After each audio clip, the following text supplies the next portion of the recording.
ஓம் சாந்தி. அவ்யக்தவாணி பட்டியில் அக்னி சிறகுகள். இன்றைக்கி 20வது நாள். அவ்யக்தவாணி டேட்டு 20/2/84. இந்து தர்மத்தில் பார்த்திங்கன்னா, இந்து ட்ரெடிஷன்ஸில் 16 விதமான சன்ஸ்கார் அப்படின்னு சொல்கிறாங்க. அது மனிதனோட ரொம்ப இம்பார்ட்டண்ட்டான தருணம் அப்படின்னு. இந்த சன்ஸ்காரெல்லாம் எதுக்காக இருக்குன்னா, அவங்கள்ட்ட ஏதோ தோஷம் இருக்குது, ஆத்மாவில் ஏதோ தோஷம் இருக்குது, பித்ரு தோஷம் இந்த மாதிரி தான் இருக்குன்னா அதெல்லாம் ரிமூவ் பண்ணுறதுக்காக, அந்த ஆத்மாவை ப்யூரிஃபை பண்ணும். இந்த தோஷம்லாம் ரிமூவ் பண்ணிட்டாங்க. இது ஹிந்து ட்ரெடிஷனில் இந்த மாதிரி இருக்குது. அந்த 16 சன்ஸ்காரங்கள் எது? ஃபஸ்ட்டு கர்ப்பதான். கர்ப்பதான்னா என்னென்னா, அந்த கருவில் சிசு உருவாகிறது. அதுக்கு அடுத்து புன்சாவன் சன்ஸ்கார். அதுக்கடுத்து அந்த கரு குழந்தையாக மாறுறது. அந்த கரு டெவலப் ஆகுது. அடுத்து 3வது சிமந்தோன் நன்யானம், அதாவது பேபி ஷவர். அடுத்து ஜத்கர்மன். ஜத்கர்மன் பிறப்பு இது கொண்டாடுறது, பிறந்த இதை கொண்டாடுறது. அந்த குழந்தை பிறக்குதுன்னு அதை கொண்டாடுவாங்க. அதுக்கு அடுத்து பார்த்திங்கன்னா, இந்த செரிமனியில் என்ன பண்ணுவாங்கன்னா, அந்த குழந்தை பிறக்கும்போது 2 சொட்டு கீ 6 சொட்டு தேன் குழந்தையோட நாக்கில் வைப்பாங்களாம். அடுத்து நாம்கரன். நாம்கரன்னா என்னன்னா, அந்த குழந்தைக்கு பேர் வைக்கிற நாள். இது எப்போ நடக்கும்னா, அந்த குழந்தை பிறந்து 11வது நாள் இது நடக்கும். அப்போ அந்த ஃபங்க்ஷன்லாம் வச்சு பேர் வைப்பாங்க குழந்தைங்களுக்கு. அதுக்கப்புறம் நிஷ்கிரமணா. நிஷ்கிரமணா ஹிந்துலேயும் விதவிதமான இது இருக்குது. சில பேர் வேறு வேறு டயத்துலேயும் வைப்பாங்க. நிஷ்கர்மனா என்னென்னா, 4 மாதம் கழித்து குழந்தைய வெளியே கொண்டு போவாங்க. அப்போ அந்த குழந்தை அந்த 5 சத்தவங்களோட கான்டாக்டில் வருது. அதுதான் அந்த குழந்தையோட ஃபர்ஸ்ட் அவுட்டிங். அடுத்து அன்னப்பிராஷன். அன்னப்பிராஷன் என்னதுன்னா, 7வது மாதத்தில் அந்த குழந்தைக்கு சாப்பாடு கொடுக்க ஆரம்பிப்பாங்க. அந்த டயத்தில் நிறையா விதமான சாப்பாடு பண்ணி, அது வரைக்கும் பார்த்திங்கன்னா 6 மாதம் வரைக்கும் அந்த அம்மாவோட பாலில் தான் இருப்பாங்க. அதுக்கப்புறம் தான் கொஞ்சமாக சாப்பிட கொடுக்காருங்க. அதுக்கடுத்து சால். அதை நிறையா பேர்லேயும் சொல்லுவாங்க. சால்னா என்னன்னா, அந்த குழந்தைக்கு மொட்டை போடுறது. கோயிலில் கொண்டு போய் வச்சு எல்லாரையும் கூப்பிட்டு மொட்டை போடுவாங்க, அவங்க சொந்த பந்தங்கள்லாம் கூப்பிட்டு. அடுத்து வித்யாரம். இப்போ அந்த கல்வி ஸ்டார்ட் ஆகுது, வித்யாரம். இது அந்த சாரதா அம்மாவை வணங்கி அதை ஸ்டார்ட் பண்ணுவாங்க. அதுக்கு கன்வேதன், அதாவது காது குத்து திருவிழா. அதுக்கடுத்து உப்நயன். உப்நயன்னா அந்த பூநூல் போடுறது. அந்த பூநூல் போடும் அந்த ஃபங்க்ஷன், பூநூல் போடும் ஃபங்க்ஷன். அதுக்கடுத்து வேதராம் சன்ஸ்கார், வேதாரம் சன்ஸ்கார். இப்போ அந்த ஃபார்மல் எஜுகேஷனோடையும் அந்த குழந்தை ஸ்பிரிச்சுவல் எஜுகேஷனையும் படிக்கும். அடுத்து சம்வர்த்தன் சன்ஸ்கார். அந்த எஜுகேஷன் கம்ப்ளீட் ஆகுது. இப்போ எஜுகேஷன் கம்ப்ளீட் ஆகிடுச்சு. அதுக்கப்புறம் என்ன ஆகும்? கல்யாணம். அதுக்கப்புறம் கல்யாணத்துக்கான சன்ஸ்காரம், விவா. அதுக்கடுத்து கல்யாணத்துக்கு அப்புறம் ஃபேமிலி அவங்க பெருசு பண்ணுவாங்க. அதுக்கப்புறம் வான்பிரஸ்த ஸ்டேஜுக்கு போவாங்க. வான்பிரஸ்து தான். அப்புறம் ஃபைனலாக அந்தேஷி, கடைசி சன்ஸ்கார்.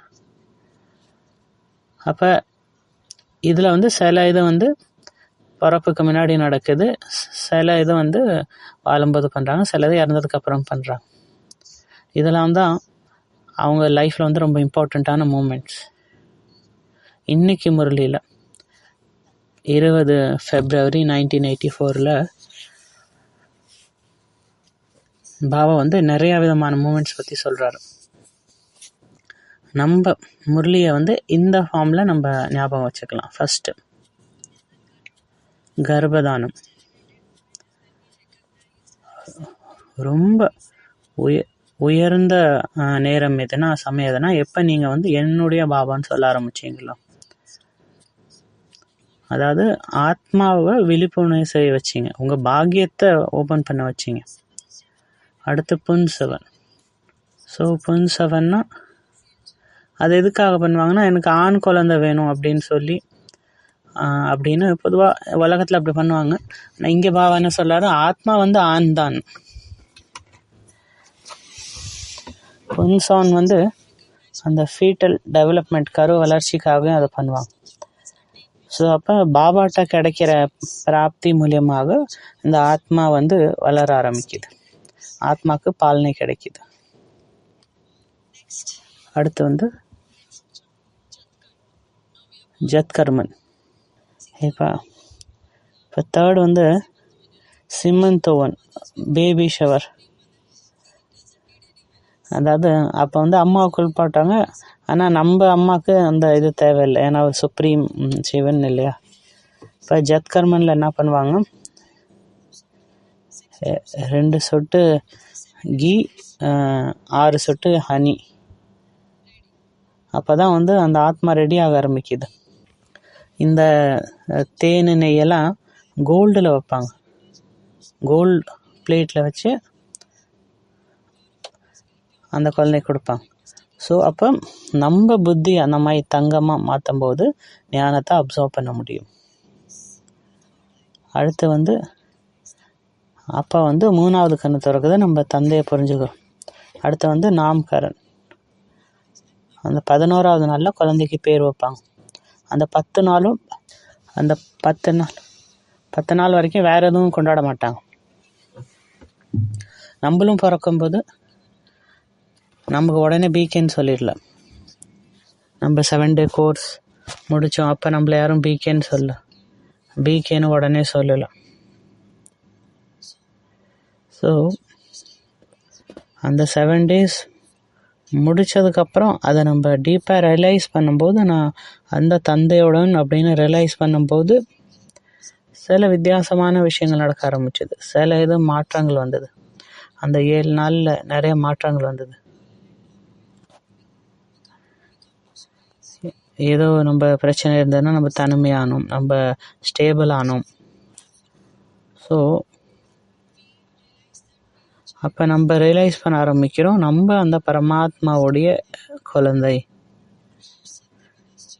நமக்குள்ளார நிறைய மாற்றங்கள் வருது, நம்ம டோட்டலி டிஃப்ரெண்ட் ஆக ஆரம்பிச்சிடுறோம். 11வது நாளில் என்ன ஆகுது, பேர் வைப்பாங்க. பாபா நமக்கு என்ன பேர் தராரு, நீங்கள் எல்லோரும் பாக்யசாலி குழந்தைங்க, நீங்கள் எல்லோரும் பாக்யசாலி குழந்தைங்க அப்படின்னு பேர் தராரு பாபா.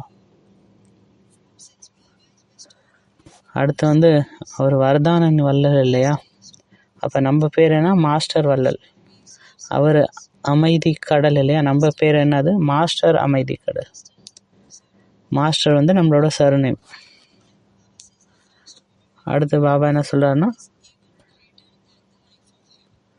அதாவது சொர்க்கத்தோடு உயர்ந்தது. ஸோ இதில் பாபா என்ன சொல்கிறாருன்னா, நீங்கள் எப்போ வந்து ஞானத்தெல்லாம் கேட்டுட்டு அதை புரிஞ்சுட்டு அதுக்கப்புறம் மனசார அன்போட என்னோட பாபான்னு சொல்கிறீங்களோ, அந்த நேரம் வந்து சொர்க்கத்தோடு ரொம்ப உயர்ந்தது அப்படின்னு. அப்போ எவ்வளோ பாக்கியசாலி நீங்கள், அந்த பரமாத்மாவை தெரிஞ்சுக்கிட்டீங்க அப்படின்னு. அடுத்து எப்போ பேர் வைப்பாங்க, ஜென்ம பத்திரின்னு ஒன்று ரெடி பண்ணுவாங்க, பர்த் சர்டிஃபிகேட்னு. அப்போ வந்து நமக்கு வந்து எல்லா பாக்கியத்தையும் கிடைக்கிது. பிரகஸ்பதியோட அந்த தசா நம்ம மேலே வருது, அப்போ எல்லா பாக்கியமும் கிடைக்கிது, ஹெல்த்து, வெல்த், ஹாப்பினஸ் எல்லாமே. அடுத்து வந்து நிஷ்கிரமணம், ஃபஸ்ட் அவுட்டிங். நம்ம என்ன பண்ணுவோம், வெளியே போகும்போது சேவை பண்ணுவோம்.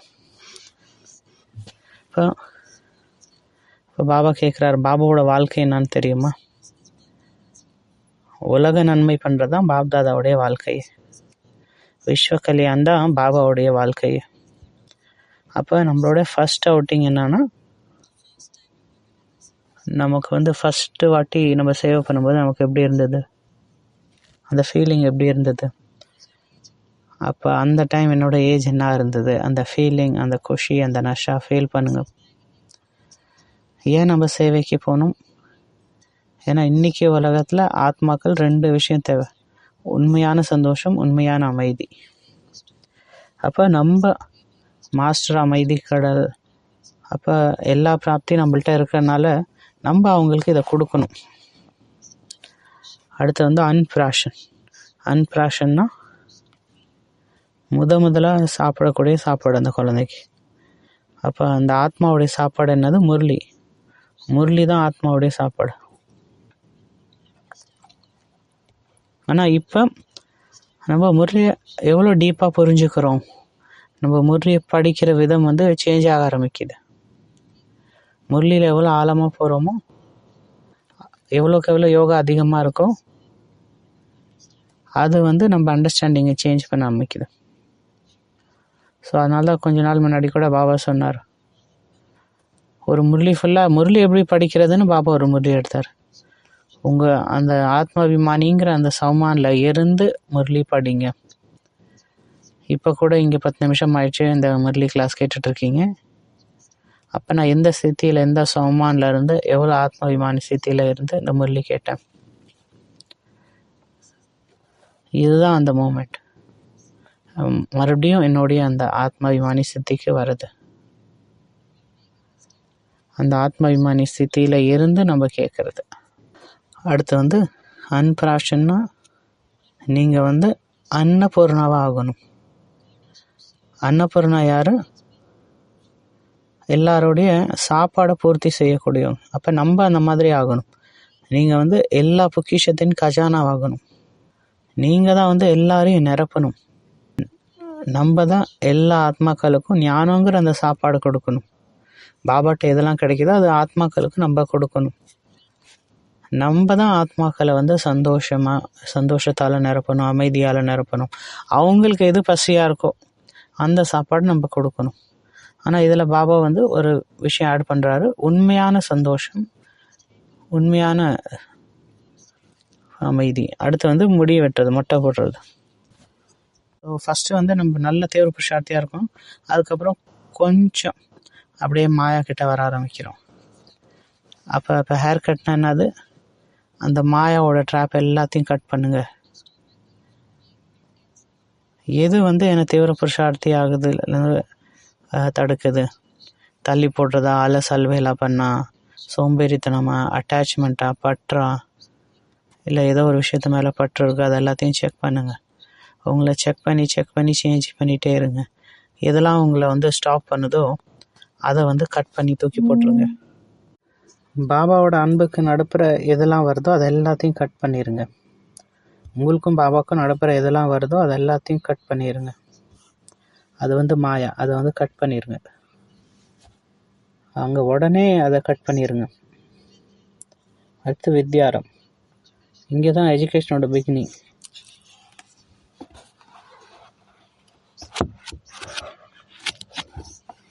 இப்போ பாபா சொல்கிறாரு, உங்களுக்கு ஞானம் கிடைச்சிருக்கு, நீங்கள் பாபாவை தெரிஞ்சுக்கிட்டீங்க, உங்களை தெரிஞ்சுக்கிட்டீங்க, சுயதர்ஷன் சக்கரதாரி ஆகுறீங்க. அப்போ இந்த சக்கரத்தை சுற்ற ஆரம்பிக்கிறீங்க அப்படின்னு. அடுத்த பாபா சொல்கிறாரு, கண் வேதுன்னு என்னது? காது குத்து. அப்போ பாபா சொல்கிறாரு, இந்த காது மூலியமாக அந்த டிவைன் பரமாத்மா இதை மட்டும் கேளுங்க, அந்த நினைவுங்கிற அந்த சவுண்டை மட்டும் கேளுங்க,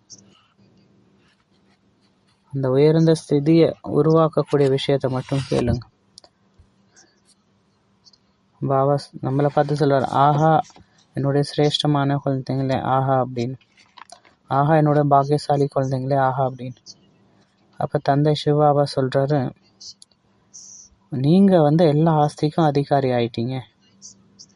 அப்போ இதெல்லாம் தான் அந்த டிவைன் சவுண்ட், இதுதான் அந்த முரளி நம்ம கேட்குறது. முரளி கேட்குறது அந்த காது குத்து திருவிழா. அந்த முரளியோட டீப்பில் போயிடுங்க. அடுத்து உப்புநாயன்னா அந்த பூநூல் போடுற திருவிழா. அப்போ இந்த சங்கம் யுகத்தில் நமக்கு பாபாவை சந்திக்கிறதுக்கு அந்த அதிகாரம் இருக்குது.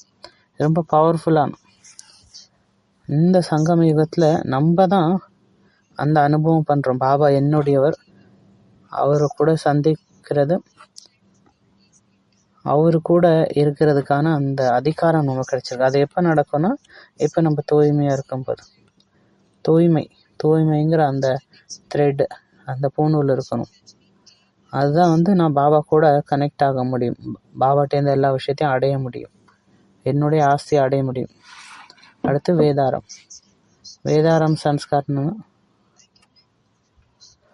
அதுவும் என்னன்னா இன்னும் எஜுகேஷன்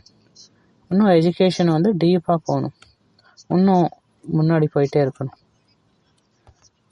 இது வரைக்கும் எதெல்லாம் நடந்ததோ ட்ராமா படி ஓகே, இது வரைக்கும் எதெல்லாம் பண்ணீங்களோ ட்ராமா படி நல்லது.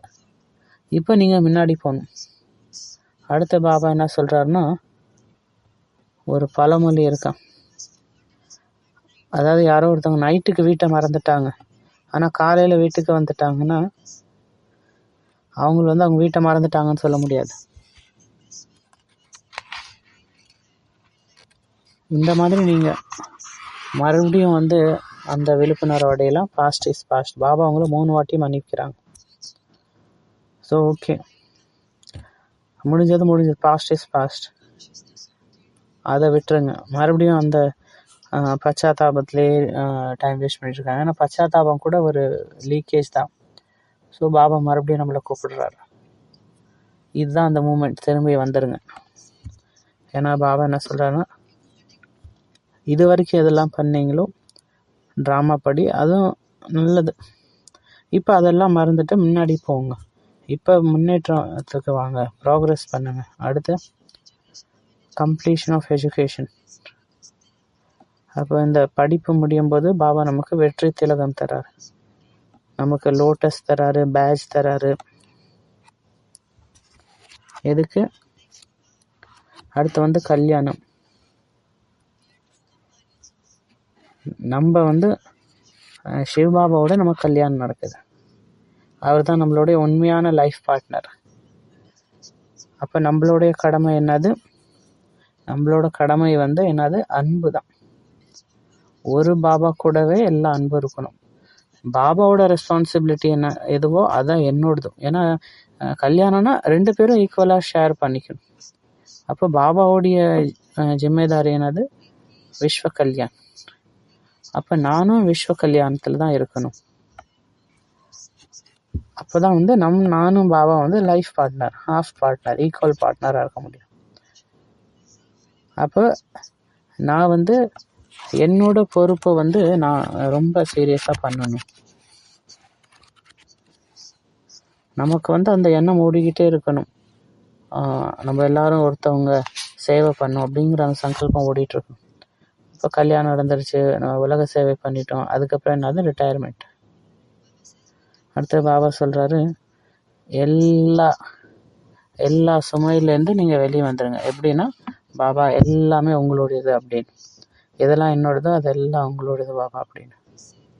அதுக்கப்புறம் நம்ம லைட் ஆகிடுறோம், நம்ம டபுள் லைட் ஆகிடுறோம்.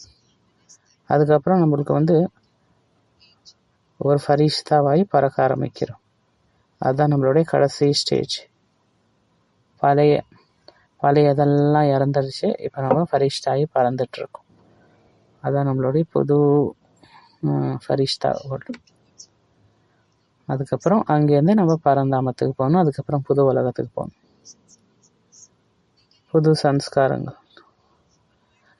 இந்த முரளி நீங்கள் கூட இந்த மாதிரி புதுமையாக வேறு விஷயத்தில் நீங்கள் பண்ணலாம். இன்றைக்கி ஹோம்ஒர்க் ரொம்ப அழகான ஒரு ஹோம்ஒர்க்கு. இன்றைக்கி நம்ம பிராமின் ஆனதுக்கப்புறம், இந்த ஞானம் கிடைச்சதுக்கப்புறம் 16 நல்ல மூமெண்ட்ஸ் எழுதுங்க. உதாரணத்துக்கு நீங்கள் ஃபஸ்ட்டு வாட்டி சென்டருக்கு பண்ணீங்களா, அது உங்களுடைய ஃபஸ்ட் டிஃபைனிங் மூமெண்ட். ஃபஸ்ட்டு வாட்டி நீங்கள் இப்போ 7 நாள் கோர்ஸ் பண்ணீங்களோ, ஃபஸ்ட் டைம் தீதி உங்களை சொன்னாங்க நீங்கள் 7 டே கோர்ஸ் கொடுங்க. ஃபஸ்ட் டைம் நீங்கள் முரளி படித்தது, ஃபஸ்ட் டைம் உங்களுக்கு கிடைச்ச அந்த அத்தீந்திரிய சுகம், ஃபஸ்ட் டைம் கிடைச்ச அந்த மெடிடேஷனில் உள்ள அனுபவம், ஃபஸ்ட் டைம் மதுபனுக்கு வந்ததுக்கு, ஃபஸ்ட் டைம் உங்களுக்கு மதுபனில் கிடைச்ச அந்த சேவை. ஸோ அந்த மாதிரி 16 மூமெண்ட்ஸ் எழுதுங்க. அதை கூட நீங்கள் வந்து இன்னும் விஸ்தாரம் பண்ணலாம். அதை எழுதிட்டு இங்கே நீங்கள் வந்து இந்த ஏஞ்சல் ஆஃப் சிவாவில் கேட்ட ஃபஸ்ட்டு கிளாஸ், ஸோ அந்த மாதிரி 16 விஷயங்கள் எழுதுங்க. அதை எழுதி வந்து நீங்கள் அப்புறம் அதை இன்னும் கொஞ்சம் கூட விஸ்தாரமாக பண்ணலாம்.